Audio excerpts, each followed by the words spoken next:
ఆ! మీరన్నట్టు ఇందాక 'మనసిచ్చి చూడు' ప్రస్తావన వచ్చినప్పుడు రవితేజ గారు అందులో రవితేజ గారు ఒక చేశారు పార్ట్ అంతే. పార్ట్. కానీ తర్వాత ఆయన జర్నీ అయితే అవును. విపరీతంగా వెరీ గుడ్ జర్నీ. మారిపోయింది. అవును. తర్వాత ఆయన స్టార్. స్టార్డమ్ అవును. తెచ్చుకున్నారు. అవును. One of the leading actors. Leading actors. అలాంటప్పుడు ఏమనిపిస్తదండి మీ సినిమాలో ఒక యాక్టర్ చేసి? అది ఇట్స్ ఎ ప్రౌడ్ మూమెంట్. కొంచెం అవును. అయితే ఉంటది కదా!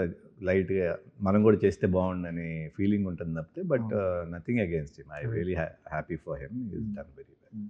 అంటే ఎప్పుడైనా గేర్ మార్చి ఇంకొక రూట్‌లో ఎళ్తే బావుండేది అనిపించిందా మధ్యలో ఎప్పుడైనా? ఎప్పుడు అనిపించింది. హ్మ్. ఆ రూట్‌లో కాదు ఎక్కడో దగ్గర మారాలని. బట్ ఆ ఆపర్చునిటీ రాల. అది. మధ్యలో ఎప్పుడైనా ట్రై చేశారండి? ఒక పెద్ద స్కేల్ ఉన్న డైరెక్టర్లు వాళ్ళతో ట్రై చేస్తే, మాస్ సినిమాలు చేస్తే ఇంకోలా ఉండేదేమో అని అదే ఎప్పుడైనా అన్న ట్రై చేశాను. But it didn't work out. చేయకుండా లేదు. రైట్. ఎప్పుడైతే మనకి నాకు నచ్చినయి అట్లా లేనప్పుడు ఇంకా సర్లే వద్దు అని. ఇప్పుడు సినిమాలు చూస్తుంటే ఏమనిపిస్తుందండి? ఎందుకంటే చాలా జనరేషన్ గ్యాప్ చాలా వచ్చేసి ఉంటుంది. అప్పుడు మీరు వచ్చినప్పుడు సినిమా ఒకలాగా ఉంది. ఇప్పుడు ఇంకోలా ఉంది. ఈ మార్పు అనేది ఎలా చూస్తారు? సినిమా సినిమానే కదా! ఇప్పటికి చూసే సినిమాలు నాకు నచ్చుతున్నాయి నాకు. Like for example 'Little Hearts', 'Court' అన్ని డిఫరెంట్ కాన్సెప్ట్స్ కదా! అవి నచ్చుతున్నాయి. మళ్ళీ ఇటు సైడు చిరంజీవి గారి సినిమా. సో సినిమా బాగుండటం ఈజ్ ఇంపార్టెంట్ అని అనిపిస్తుంది. కంటెంట్ బాగుండటం. ఆ కంటెంట్ లూజ్నెస్ ఉంటే audience are not watching it. తప్పితే ఎప్పుడు లాగానే సినిమా బాగుంటే చూస్తుంది.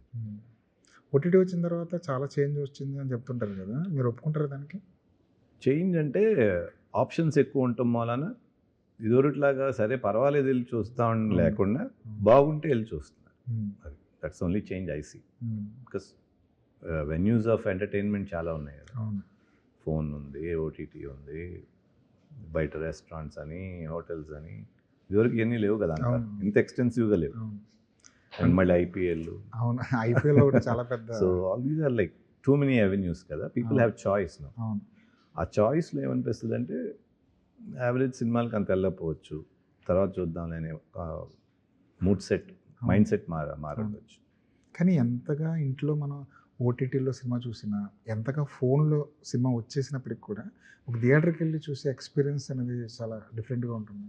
ఆబ్వియస్లీ థియేటర్ ఎక్స్పీరియన్స్ ఎప్పుడు ఓటీటీలో కానీ ఇట్లో రాదు.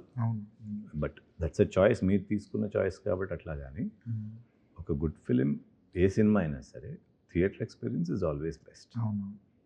అది చాలామంది ఇప్పుడు రీసెంట్ టైమ్స్లో what I see is again they are wanting to see a good film ఉంటే they want to see in theatres. So అందుకే చూడండి, సినిమా బాగుంటే విపరీతమైన కలెక్షన్. మీ చాయిస్ ఎలా ఉంటుందండి? ఒక సినిమా వచ్చిందంటే ఇది నేను ఇంట్లో చూడాలా లేదంటే థియేటర్కి వెళ్ళాలా అన్నది మీ చాయిస్ ఎలా తీసుకుంటారు?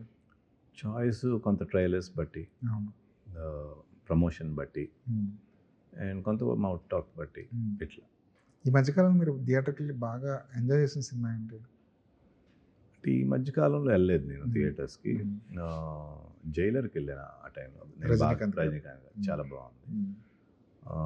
తర్వాత F1 వెళ్ళాను. తర్వాత చిరంజీవి గారిది వెళ్ళాను, చాలా బాగుంది.